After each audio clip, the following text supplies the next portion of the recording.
ಈ ಒಂದು ಐತಿಹಾಸಿಕವಾದಂತ ಕಾರ್ಯಕ್ರಮದಲ್ಲಿ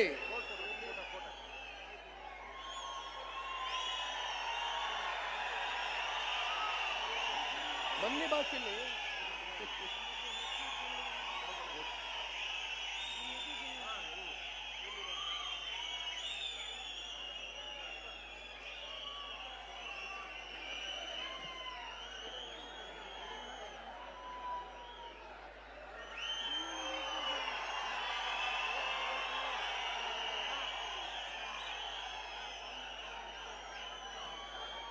ಇವತ್ತಿನ ಈ ಒಂದು ಐತಿಹಾಸಿಕವಾದಂತ ಈ ಕಾರ್ಯಕ್ರಮದಲ್ಲಿ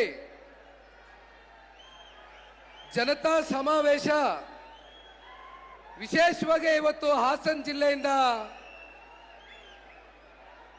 25ನೇ ವರ್ಷದ ರಜತ ಮಹೋತ್ಸವ ಬೆಳ್ಳಿ ಹಬ್ಬದ ಈ ಶುಭ ಸಂದರ್ಭದಂದು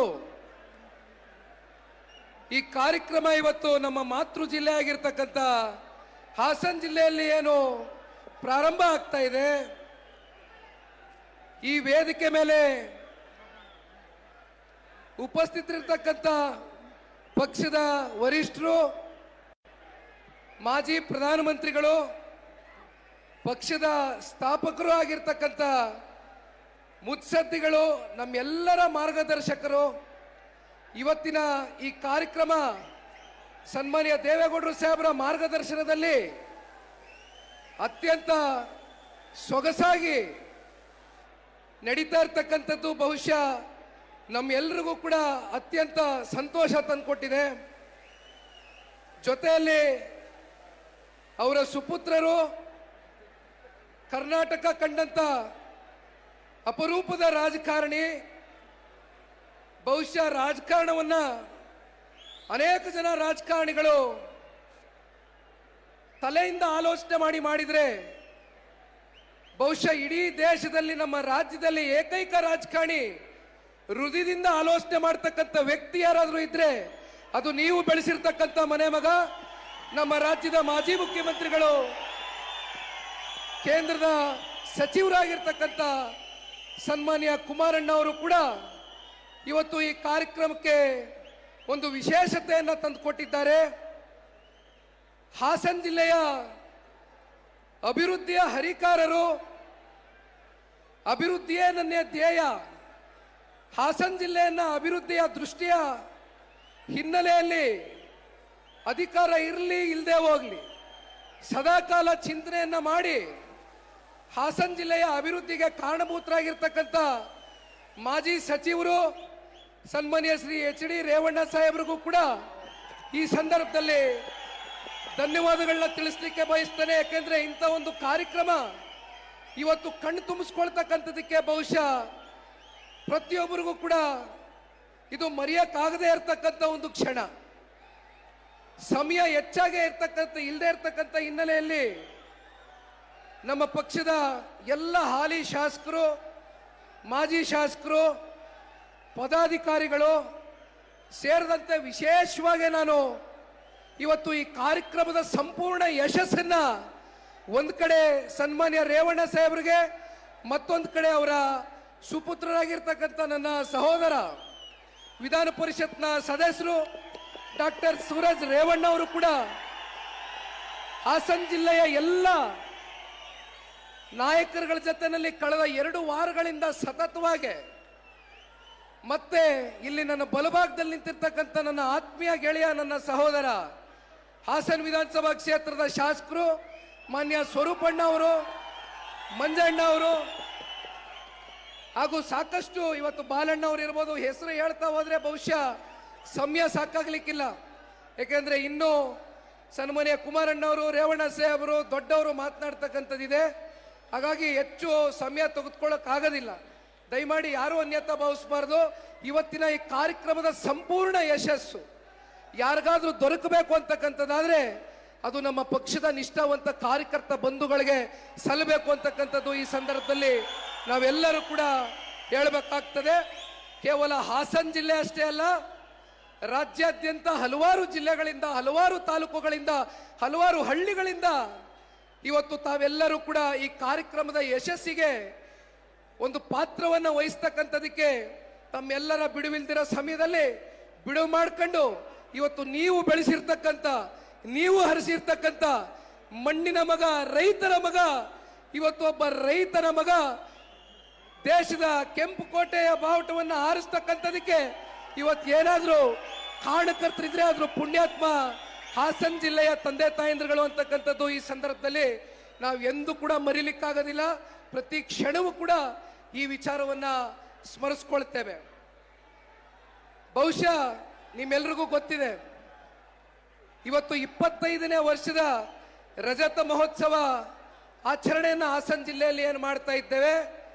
ಸಾಕಷ್ಟು ಜನ ರಾಜಕೀಯ ನಾಯಕರುಗಳು ಅವರ ರಾಜಕೀಯ ಪ್ರಾತಿನಿಧ್ಯ ಸಿಗ್ತಕ್ಕಂಥದಕ್ಕೆ ಅವರ ಸ್ವ ಹಿತಾಸಕ್ತಿಯಿಂದ ಸಾಕಷ್ಟು ರಾಜಕೀಯ ಪಕ್ಷಗಳನ್ನ ಚುನಾವಣೆ ಸಂದರ್ಭದಲ್ಲಿ ಮಾಡಿದ್ರು.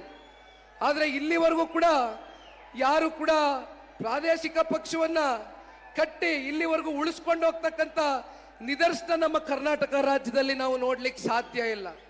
ಆದರೆ ಸನ್ಮಾನ್ಯ ದೇವೇಗೌಡರು ಸಾಹೇಬರ ದೂರಾಲೋಚನೆಗಳು, ಅವರ ದೂರ ಚಿಂತನೆಗಳು, ಅವ್ರಿಗೆ ವಿಶೇಷವಾಗಿ ನೀರಾವರಿ ಬಗ್ಗೆ ಅವರು ನಮ್ಮ ರಾಜ್ಯಕ್ಕೆ, ನಮ್ಮ ದೇಶಕ್ಕೆ ಕೊಟ್ಟಿರ್ತಕ್ಕಂಥ ಕೊಡುಗೆಗಳು, ಶಿಕ್ಷಣದ ವ್ಯವಸ್ಥೆ ಇರ್ಬೋದು, ಆರೋಗ್ಯದ ವ್ಯವಸ್ಥೆ ಇರ್ಬೋದು, ಅವ್ರಿಗೆ ಇರ್ತಕ್ಕಂಥ ಒಂದು ದೂರಾಲೋಚನೆ ಬಹುಶಃ ಇವತ್ತು ರಾಜಕಾರಣದಲ್ಲಿ ಒಂದು ಎನ್ಸೈಕ್ಲೋಪೀಡಿಯಾ ಆಗಿ ಇವತ್ತು ನಾವು ಸನ್ಮಾನ್ಯ ದೇವೇಗೌಡರು ಸಾಹೇಬರ ಮಾರ್ಗದರ್ಶನದಲ್ಲಿ ಮುಂದಿನ ದಿನಗಳಲ್ಲಿ ಸಾಕಷ್ಟು ಜನ ಹಿರಿಯಕರಿದ್ದಾರೆ, ಯುವ ನಾಯಕರುಗಳಿದ್ದಾರೆ.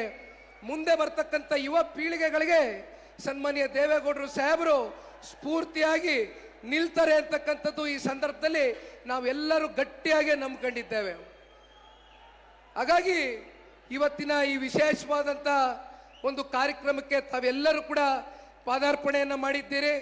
ವಿಶೇಷವಾಗಿ ಹಳ್ಳಿಗಳಿಂದ ತಾಯಂದ್ರುಗಳು ಬಂದಿದ್ದೀರಿ, ಯುವಕರು ಬಂದಿದ್ದೀರಿ, ಹಿರಿಯಕರು ಬಂದಿದ್ದೀರಿ. ಬಹುಶಃ ನಿಮ್ಮ ಮನಸ್ಸುಗಳಲ್ಲಿ ಪ್ರೀತಿ ಇಲ್ಲದೆ ಹೋಗಿದ್ರೆ ಬಹುಶಃ ನೀವು ಇಲ್ಲಿವರೆಗೂ ಬರ್ತಾ ಇರಲಿಲ್ಲ. ಆದರೆ ಆ ಒಂದು ಪ್ರೀತಿ ಇವತ್ತೇನು ನಮಗೆ ಸದಾಕಾಲ ತೋರಿಸ್ಕೊಂಡ್ ಬಂದಿದ್ದೀರಿ. ಅದರಲ್ಲೂ ವಿಶೇಷವಾಗಿ ಹಾಸನ ಜಿಲ್ಲೆನಲ್ಲಿ ಸನ್ಮಾನ್ಯ ದೇವೇಗೌಡರು ಸಾಹೇಬರು 1962ನೇ ಇಸ್ವಿನಲ್ಲಿ ಅವತ್ತು ಕಾಂಗ್ರೆಸ್ನಲ್ಲಿ ಟಿಕೆಟ್ ಸಿಕ್ಕಬೇಕಾಗಿತ್ತು. ಆದರೆ ಕೊನೆಯ ಹಂತದ ಬೆಳವಣಿಗೆ ಕಾಂಗ್ರೆಸ್ನಲ್ಲಿ ಟಿಕೆಟ್ ಕೈ ತಪ್ಪೋಯ್ತು. ಆದರೆ ಕ್ಷೇತ್ರದ ಜನತೆ, ಜಿಲ್ಲೆಯ ಜನತೆ ಸನ್ಮಾನ್ಯ ದೇವೇಗೌಡರು ಸಾಹೇಬರು ಅವತ್ತು ಇನ್ನೂ ಬಹಳ ಚಿಕ್ಕ ವಯಸ್ಸಿನ ಯುವಕರು. ಇಂಥ ಒಬ್ಬ ಯುವಕರು ನಮ್ಮ ರಾಜ್ಯಕ್ಕೆ, ನಮ್ಮ ದೇಶಕ್ಕೆ ಮುಂದಿನ ದಿನಗಳಲ್ಲಿ ಒಂದು ಮಾದರಿ ಆಗ್ತಾರೆ ಅಂತಕ್ಕಂಥ ಚಿಂತನೆಯಿಂದ ನೀವೆಲ್ಲರೂ ಕರೆ ತಂದು ಸನ್ಮಾನ್ಯ ದೇವೇಗೌಡರು ಸಾಹೇಬ್ರನ್ನ 62ನೇ ಇಸ್ವಿನಲ್ಲಿ ನೀವು ಚುನಾವಣೆಗೆ ನಿಲ್ಲಿಸಿ ಅವ್ರಿಗೆ ಗೆಲುವನ್ನ ತಂದುಕೊಡೋ ಮೂಲಕ ಸುದೀರ್ಘವಾದಂಥ 64 ವರ್ಷದ ರಾಜಕೀಯದ ಜೀವನದ ಉದ್ದಗಲಕ್ಕೂ ಕೂಡ ಹೋರಾಟ ಅನ್ನೋದನ್ನ ಒಂದು ಬಿಟ್ಟು ಬಹುಶಃ ಅವ್ರು ಇನ್ಯಾವುದ್ರ ಬಗ್ಗೆನೂ ಕೂಡ ಆಲೋಚನೆ ಮಾಡಿಲ್ಲ. ಯಾವತ್ತಿಗೂ ಕೂಡ ಅಧಿಕಾರವನ್ನ ಅಂಟಿಕೊಂಡು ಕೂತ್ಕೊಳ್ತಕ್ಕಂಥ ವ್ಯಕ್ತಿ ಅಲ್ಲ ಅಂತಕ್ಕಂಥದ್ದನ್ನ ಅನೇಕ ಸಂದರ್ಭದಲ್ಲಿ ಸಾಬೀತು ಮಾಡಿದ್ದಾರೆ. ಬಹುಶಃ ಅವರ ಒಂದು ಮಾರ್ಗದರ್ಶನದಲ್ಲಿ ನಾವೇನು ಇತ್ತೀಚಿನ ದಿನಗಳಲ್ಲಿ ಹೋರಾಟಗಳನ್ನ ಕೈಗೆತ್ಕೊಂಡಿದ್ದೇವೆ. ಇವತ್ತಿನ ಹೋರಾಟಗಳನ್ನ ನಾವು ನೋಡ್ಬೋದು. ಸುಮ್ಮನೆ ಬಂದು ಭಾಷಣ ಮಾಡ್ತಕ್ಕಂಥದ್ದು, 10 ನಿಮಿಷ ವೇದಿಕೆ ಮೇಲೆ ನಿಂತು ಹೋಗ್ತಕ್ಕಂಥದ್ದನ್ನ ನಾವು ನೋಡ್ತೇವೆ. ಆದರೆ ಅವತ್ತಿನ ಹೋರಾಟಗಳು ಯಾವ ರೀತಿ ಇತ್ತು ಅಂದ್ರೆ ಅದನ್ನ ತಾರ್ಕಿಕ ಅಂತ್ಯಕ್ಕೆ ತಗೊಂಡು ಹೋಗ್ತಕ್ಕಂಥ ಒಂದು ಮೂಲ ಗುರಿಯನ್ನ ಇಟ್ಕೊಂಡು ಸನ್ಮಾನ್ಯ ದೇವೇಗೌಡರು ಸಾಹೇಬರು ಜೀವನ ಪರ್ಯಂತ ಹೋರಾಟವನ್ನ ಮಾಡ್ಕೊಂಡ್ ಬಂದಿದ್ದಾರೆ. ಬಹುಶಃ ಹೋರಾಟದ ಪ್ರತಿಫಲವೇ ಇವತ್ತು ಈ ಜನತಾದಳ ಪಕ್ಷ ಕರ್ನಾಟಕ ರಾಜ್ಯದಲ್ಲಿ 25 ವರ್ಷಗಳ ಕಾಲ ನಿಮ್ಮಂತ ಪುಣ್ಯಾತ್ಮ ತಂದೆ ತಾಯಂದಿರುಗಳು, ವಿಶೇಷವಾಗಿ ಮತ್ತೆ ಒತ್ತಿ ಹೇಳ್ತೀನಿ, ಪಕ್ಷದ ನಿಷ್ಠಾವಂತ ಕಾರ್ಯಕರ್ತ ಬಂಧುಗಳು ನಿಸ್ವಾರ್ಥವಾಗಿ ಇವತ್ತು ಈ ಪಕ್ಷಕ್ಕೆ ಸೇವೆಯನ್ನು ಸಲ್ಲಿಸಿದ್ದೀರಿ. ಬಹುಶಃ ಈ ವರ್ಷ ಕಾರ್ಯಕರ್ತರ ಚುನಾವಣೆ ಇದೆ. ಈ ಕಾರ್ಯಕರ್ತರ ಚುನಾವಣೆಯಲ್ಲಿ ನಮ್ಮ MP ಚುನಾವಣೆಗಳಲ್ಲಿ, MLA ಚುನಾವಣೆಗಳಲ್ಲಿ ನೀವು ಯಾವ ರೀತಿ ದುಡಿಮೆ ಮಾಡಿ ನಮ್ಮನ್ನ ಶಾಸಕ ಸ್ಥಾನಕ್ಕೆ ಕರೆ ತಗೊಂಡು ಹೋಗಿದ್ದೀರೋ ಅದೇ ರೀತಿ ಈ ಬಾರಿ ಬರ್ತಕ್ಕಂಥ ಗ್ರಾಮ ಪಂಚಾಯಿತಿ, ತಾಲೂಕು ಪಂಚಾಯಿತಿ, ಜಿಲ್ಲಾ ಪಂಚಾಯಿತಿ ಚುನಾವಣೆಗಳಲ್ಲಿ ಪಕ್ಷದ ಕಾರ್ಯಕರ್ತರ ಕೈಗೆ ಅಧಿಕಾರದ ಚುಕ್ಕಾಣಿಯನ್ನ ಕೊಡಿಸ್ತಕ್ಕಂಥ ಪ್ರತಿಜ್ಞೆಯನ್ನ, ಶಪಥವನ್ನ ಇವತ್ತು ಸನ್ಮಾನ್ಯ ದೇವೇಗೌಡರು ಸಾಹೇಬರು, ಕುಮಾರಣ್ಣ ಅವರು, ರೇವಣ್ಣ ಸಾಹೇಬರು ಮುಂದೆ ನಾವೆಲ್ಲ ಕಾರ್ಯಕರ್ತರುಗಳು ಇವತ್ತು ನಮ್ಮ ಕಾರ್ಯಕರ್ತರ ಜೊತೆ ನಿಲ್ತೇವೆ ಅಂತಕ್ಕಂಥದನ್ನ ಈ ಸಂದರ್ಭದಲ್ಲಿ ಬಹಳ ಗಟ್ಟಿಯಾಗಿ ಹೇಳಲಿಕ್ಕೆ ಬಯಸ್ತೇನೆ. ಬಹುಶಃ ನೀವೆಲ್ಲ ನೋಡಿರ್ಬೋದಣ್ಣ, ಇತ್ತೀಚಿನ ದಿನಗಳಲ್ಲಿ ಕಾಂಗ್ರೆಸ್ನ ಸರ್ಕಾರದ ಸಾಧನೆಗಳನ್ನ ಮುಂದಿಟ್ಕೊಂಡು, ಅಂದ್ರೆ ಸಾಧನೆ ಏನಿಲ್ಲ, ಸಾಧನೆ ಶೂನ್ಯ, ಸಾಧನೆಯ ಹೆಸರಲ್ಲಿ ಕಾರ್ಯಕ್ರಮವನ್ನ ಮಾಡಿದ್ರು. ಆ ಕಾರ್ಯಕ್ರಮ ಅವರ ಸಾಧನೆ ಬಗ್ಗೆ ಮಾತನಾಡೋದಕ್ಕಿಂತ ಹೆಚ್ಚಾಗಿ ಸನ್ಮಾನ್ಯ ದೇವೇಗೌಡರು ಸಾಹೇಬರು ಹಾಗೂ ದೇವೇಗೌಡರ ಕುಟುಂಬವನ್ನ ಯಾವ ರೀತಿ ನಾವು ಟೀಕಿಸ್ಬೋದು, ಜಿಲ್ಲೆಯಿಂದ ಓಡಿಸ್ತಾರಂತೆ. ದೇವೇಗೌಡರ ಕುಟುಂಬವನ್ನ ಕಾಂಗ್ರೆಸ್ನವರು ಜಿಲ್ಲೆಯಿಂದ ಓಡಿಸ್ತಾರಂತೆ. ಬಹುಶಃ ದೇವೇಗೌಡರು, ಕುಮಾರಣ್ಣ ಅವರು, ರೇವಣ್ಣ ಅವರು ಕೊಟ್ಟಿರ್ತಕ್ಕಂಥ ಕೊಡುಗೆಗಳಿದೆಯಲ್ಲ, ಅದು ಯಾವತ್ತಿಗೂ ಕೂಡ ನಿಮ್ಮೆಲ್ಲರ ಹೃದಯದಲ್ಲಿ ಶಾಶ್ವತವಾದಂತ ಒಂದು ಸ್ಥಾನ ಪಡ್ಕೊಂಡಿದೆ ಅಂತಕ್ಕಂಥದ್ದು ನಾವೆಲ್ಲರೂ ಕೂಡ ಬಹಳ ಗಟ್ಟಿಯಾಗಿ ನಂಬಿದ್ದೇವೆ. ಕೊನೆಗೆ ಹಾಸನ ಜಿಲ್ಲೆನಲ್ಲಿ ಎಷ್ಟು ಜನ ಕಾಂಗ್ರೆಸ್ನ ಶಾಸಕರು ಗೆದ್ದಿದ್ದಾರೆ ಅಂದ್ರೆ, ನಮ್ಮಲ್ಲೇ ತಿಂದು, ನಮ್ಮಲ್ಲೇ ಉಂಡು, ನೀವೇ ಬೆಳೆಸಿ, ನೀವೇ ಅರಸಿ, ಜನತಾದಳ ಪಕ್ಷದಿಂದ ಟಿಕೆಟ್ ತಗೊಂಡು ಗೆದ್ದು ಬೆಳೆದು ಉಂಡು ತಿಂದು ಕೊನೆಗೆ ಅಂತಿಮವಾಗಿ ತಿಂದಂತ ಮನೆಗೆ ಎತ್ತ ತಾಯಿಗೆ ದ್ರೋಹ ಬಗೆತಕ್ಕಂಥ ಒಂದು ಕೆಲಸವನ್ನು ಮಾಡಿರ್ತಕ್ಕಂಥ ಏಕೈಕ ವ್ಯಕ್ತಿ ಇವತ್ತು ಕಾಂಗ್ರೆಸ್ನಲ್ಲಿ ಇರ್ತಕ್ಕಂಥ ಶಾಸಕ. ಕಾಂಗ್ರೆಸ್ನವ್ರನ್ನ ಒಂದು ಪ್ರಶ್ನೆ ಕೇಳಬೇಕು. ಅಲ್ಲ ರೀ, ನಿಮಗೆ ಹಾಸನ ಜಿಲ್ಲೆ ಬಗ್ಗೆ ಅಷ್ಟೆಲ್ಲ ಚಿಂತೆ, ಅಷ್ಟೆಲ್ಲ ಕಾಳಜಿ ಇದ್ರೆ, ಹಾಸನ ಜಿಲ್ಲೆಯವರು ಬೆಳಿಬೇಕು ಅನ್ನೋದಾದ್ರೆ ಉಸ್ತುವಾರಿ ಮಂತ್ರಿಗಳನ್ನ ಯಾರಪ್ಪ ಮಾಡಿದಿರಿ? ಬೆಂಗಳೂರವ್ರು ಬೇಕಾ ಉಸ್ತುವಾರಿ ಮಂತ್ರಿಗಳು? ತುಮಕೂರು ಜಿಲ್ಲೆಯವ್ರು ಬೇಕಾ ಉಸ್ತುವಾರಿ ಮಂತ್ರಿಗಳು? ಹಾಸನ ಸ್ವಾಭಿಮಾನ ಎಲ್ಲಿಗೆ ಎತ್ಕೊಂಡೋಗಿ ಇಡ್ತಾ ಇದ್ದೀರಪ್ಪ ನೀವು? ಹಾಸನಲ್ಲಿ ಯಾರು ಇಲ್ವೇ? ಅಲ್ಲ, ಅದು ನಿಮ್ಮ ಪಾರ್ಟಿಗೆ ಬಿಟ್ಟಂತ ವಿಚಾರ. ಆ ಪುಣ್ಯಾತ್ಮನ್ ನೀವು ಮಂತ್ರಿ ಮಾಡ್ತಿರೋ ಅಥವಾ ನೀರಲ್ಲಿ ಬಿಡ್ತಿರೋ, ಇನ್ನೊಂದು ಕಡೆ ಚೆಲ್ತಿರೋ ನನಗೆ ಗೊತ್ತಿಲ್ಲ. ನಮಗನ್ಸಿದ ವಿಚಾರ ನಾನು ಮುಂದೆ ಇಟ್ಟಿದ್ದೀನಿ. ಹಾಗಾಗಿ ಒಂದು ಮಾತನ್ನ ಹೇಳ್ತೇನಣ್ಣ, ಬಹುಶಃ ಸನ್ಮಾನ್ಯ ಕುಮಾರಣ್ಣ ಅವರು ಇವತ್ತಿಲ್ಲಿ ಕೂತಿದ್ದಾರೆ. ಕುಮಾರಣ್ಣ ಅವ್ರನ್ನ ಪ್ರೀತಿಸ್ತಕ್ಕಂಥ ವರ್ಗ ಇಡೀ ರಾಜ್ಯದಲ್ಲಿ ಒಂದೆಡೆ ಇದ್ರೆ, ಹಾಸನ ಜಿಲ್ಲೆನಲ್ಲಿ ಕುಮಾರಣ್ಣನ ನೀವು ಎಷ್ಟು ಆರಾಧಿಸ್ತೀರಾ ಅಂತಕ್ಕಂಥದ್ದನ್ನ ಬಹುಶಃ ಪ್ರತಿ ಸಂದರ್ಭದಲ್ಲೂ ಕೂಡ ನಾನು ಕಣ್ಣಾರೆ ನೋಡಿದ್ದೇನೆ. ಕುಮಾರಣ್ಣ ಅವರು ಮೊದಲನೇ ಬಾರಿ ಮುಖ್ಯಮಂತ್ರಿಗಳಿದ್ದಾಗ ಸನ್ಮಾನ್ಯ ಎಚ್ ಡಿ ರೇವಣ್ಣ ಸಾಹೇಬರು ಅವರ ಜೊತೆಯಲ್ಲಿ ಸಚಿವ ಸಂಪುಟದಲ್ಲಿ ಮಂತ್ರಿಗಳಿದ್ದಾಗ ಸನ್ಮಾನ್ಯ ಕುಮಾರಣ್ಣ ಅವರ ಜೊತೆಯಲ್ಲಿ ಕೂತು ಹಾಸನ ಜಿಲ್ಲೆಗೆ, ಇಡೀ ರಾಜ್ಯಕ್ಕೆ ಇವತ್ತು ಕುಮಾರಣ್ಣ ಅವರು ಬಹುಶಃ ಕಳೆದ 20 ವರ್ಷ ಆಗಿದೆ, 20 ವರ್ಷದಿಂದ ಕೊಡಕ್ಕಾಗದೇ ಇರತಕ್ಕಂಥ ಕೊಡುಗೆಗಳು ಇವತ್ತು ಶಿಕ್ಷಣ ಕ್ಷೇತ್ರದಲ್ಲಿ ಡಿಗ್ರಿ ಕಾಲೇಜ್ಗಳಿರ್ಬೋದು, ಹೈಸ್ಕೂಲ್ಗಳಿರ್ಬೋದು, ನಾನಾ ರೀತಿ ಕಾಲೇಜ್ಗಳು ಇವತ್ತು ಐತಿಹಾಸಿಕವಾದಂಥ ಒಂದು ತೀರ್ಮಾನ ತಗೊಳ್ತಕ್ಕಂಥದಕ್ಕೆ ಒಂದ್ ಕಡೆ ರೇವಣ್ಣ ಅವರು, ಒಂದ್ ಕಡೆ ಸನ್ಮಾನ್ಯ ಕುಮಾರಣ್ಣ ಅವರು ತಗೊಂಡಿರ್ತಕ್ಕಂಥ ನಿರ್ಣಯ ಬಹುಶಃ ಇದು ಯಾವತ್ತಿಗೂ ಕೂಡ ಶಾಶ್ವತವಾಗಿ ಉಳಿಯುತ್ತೆ. ಪ್ರತಿ ಹೋಬಳಿ ಮಟ್ಟದಲ್ಲೂ ಕೂಡ ಇವತ್ತು ನಮ್ಮ ಮಕ್ಕಳುಗಳು, ಜಿಲ್ಲೆಯ ಮಕ್ಕಳುಗಳು ಓದಿ ವಿದ್ಯಾವಂತರಾಗಬೇಕು. ಓದಿ ವಿದ್ಯಾವಂತರಾಗಿ ಉನ್ನತವಾದಂಥ ಒಂದು ಸ್ಥಾನದಲ್ಲಿ ಸಮಾಜದಲ್ಲಿ ತಲೆ ಎತ್ಕೊಂಡು ಬದುಕ್ತಕ್ಕಂಥ ಒಂದು ವಾತಾವರಣವನ್ನ ಇವತ್ತು ಹಾಸನ ಜಿಲ್ಲೆಯ ನನ್ನ ಯುವ ಸಮುದಾಯದ ಅಣ್ಣ ತಮ್ಮಂದರಿಗೆ, ಅಕ್ಕ ತಂಗಿಯರಿಗೆ ಇವತ್ತು ಸನ್ಮಾನ್ಯ ಕುಮಾರಣ್ಣ ಅವರು, ರೇವಣ್ಣ ಅವರು ಇಬ್ರು ಸೇರಿ ಕೊಟ್ಟಿರ್ತಕ್ಕಂಥ ಕೊಡುಗೆಗಳು ಮರೀಲಿಕ್ಕಾಗೋದಿಲ್ಲ. ಬಹುಶಃ ಮಾತನಾಡ್ತಕ್ಕಂಥದಕ್ಕೆ ಇನ್ನಷ್ಟು ಹಲವಾರು ನಾಯಕರುಗಳಿದ್ದಾರೆ. ಒಂದೆರಡು ವಿಚಾರವನ್ನ ಮಾತನಾಡಿ ನನ್ನ ಮಾತಿಗೆ ವಿರಾಮವನ್ನ ಕೊಡ್ತೇನೆ. ಬಹುಶಃ ನಿಮ್ಮೆಲ್ಲರಿಗೂ ಕೂಡ ಮನಸ್ಸಿನಲ್ಲಿ ಒಂದು ವಿಚಾರ ಕಾಡ್ತಾ ಇದೆ ಅನ್ಸುತ್ತೆ. ಯಾಕಂದ್ರೆ ನಾನು ಹಳ್ಳಿಗಳಿಗೆ ಹೋದಾಗ ಹಳ್ಳಿಗಳಲ್ಲಿ ತಾಯಂದ್ರುಗಳು, ಹಿರಿಯಕರು, ಯುವಕರು ಒಂದೇ ಮಾತನ್ನ ಹೇಳ್ತಾರೆ ನನಗೆ, ಅಪ್ಪ ಕುಮಾರಣ್ಣನ ಚೆನ್ನಾಗಿ ನೋಡ್ಕೊಳಪ್ಪ, ಈ ರಾಜ್ಯದ ಆಸ್ತಿ ಕಣಯ್ಯ ಅವರು, ಅವ್ರ ಆರೋಗ್ಯವಾಗಿ ಇರಬೇಕು, ಈ ರಾಜ್ಯಕ್ಕೆ ಅವರ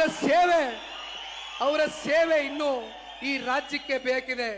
ರಾಜ್ಯ ಸ್ವರ್ಗೋಗಿದೆ, ರಾಕ್ಷಸರ ಕೈಯಲ್ಲಿ ಸಿಕ್ಕಿ ಈ ರಾಜ್ಯ ಸಂಪತ್ತು ಭರಿತವಾದಂತ ನಾಡನ್ನ ಪ್ರತಿ ಹಂತದಲ್ಲೂ ಲೂಟಿ ಮಾಡ್ತಾ ಇದ್ದಾರೆ.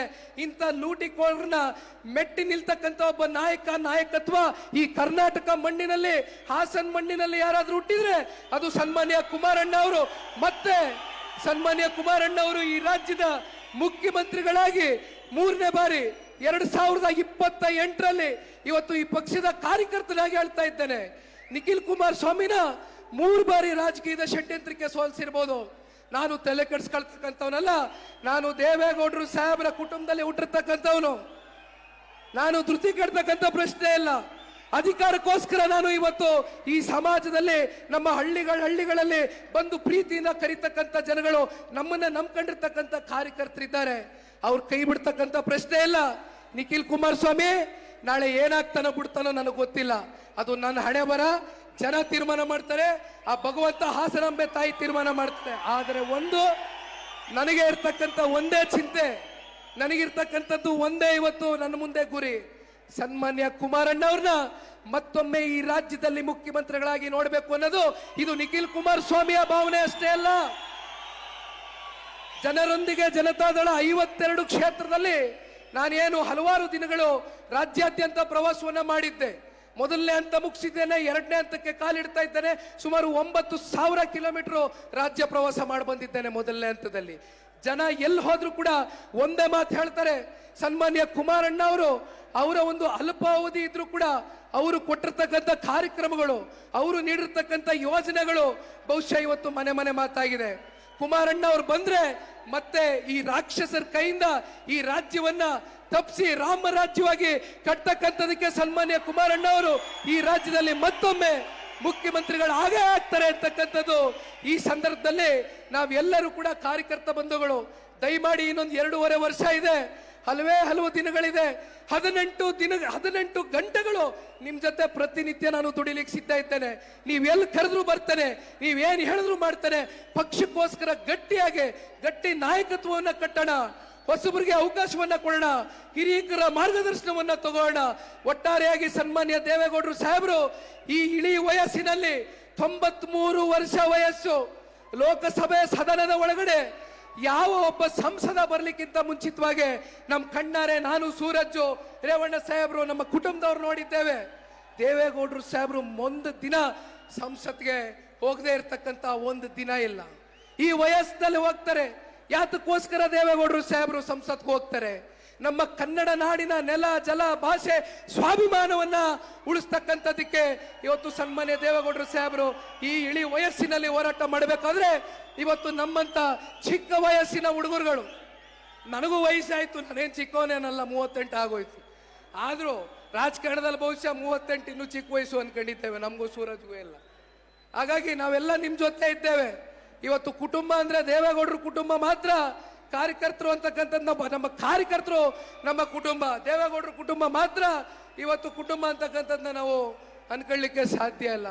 ದಯಮಾಡಿ ಇನ್ನೂ ಸಾಕಷ್ಟು ಜನ ಮಾತನಾಡ್ತಕ್ಕಂಥದ್ದಿದೆ. ಇವತ್ತು ಇಷ್ಟು ಬೃಹತ್ ಸಂಖ್ಯೆಯಲ್ಲಿ ನೀವೆಲ್ಲರೂ ಕೂಡ ಬಂದು ಸೇರಿರುವಂಥದ್ದು ಬಹುಶಃ ಇದು ನಾವು ಎಂದೂ ಕೂಡ ಮರೀಲಿಕ್ಕಾಗೋದಿಲ್ಲ. ಒಂದು ಕೊನೆಯದಾಗಿ ಹೇಳ್ತೇನೆ, ಯಾರೂ ಕೂಡ ಕುಮಾರಣ್ಣನ ಆರೋಗ್ಯದ ವಿಚಾರದಲ್ಲಿ ಕಿಂಚಿತ್ತು ಚಿಂತನೆ ಮಾಡಬೇಡಿ.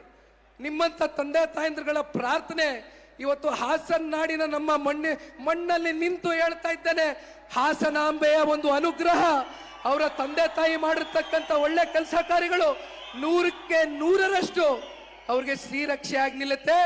ಕುಮಾರಣ್ಣ ಅವರು, ದೇವೇಗೌಡರು ಸಾಹೇಬರು ಶತಾಯುಷಿಗಳಾಗಿ ಇವತ್ತು ನಮ್ಮ ನಾಡು ಮತ್ತೆ ನಮ್ಮ ದೇಶದ ಸೇವೆ ಮಾಡ್ತಕ್ಕಂಥ ದಿನ ಇನ್ನು ಸಾಕಷ್ಟು ನಮ್ಮ ಕಣ್ಣು ಮುಂದೆ ಬರಲಿದೆ. ಹಾಗಾಗಿ ನೀವು ಎಲ್ಲರೂ ಸೇರಿ ನಮ್ಮ ಕಾರ್ಯಕರ್ತ ಬಂಧುಗಳಿಗೆ ಕೊನೆಯದಾಗಿ ಮತ್ತೆ ಮನವಿ ಮಾಡ್ತೇನೆ, ಮತ್ತೊಮ್ಮೆ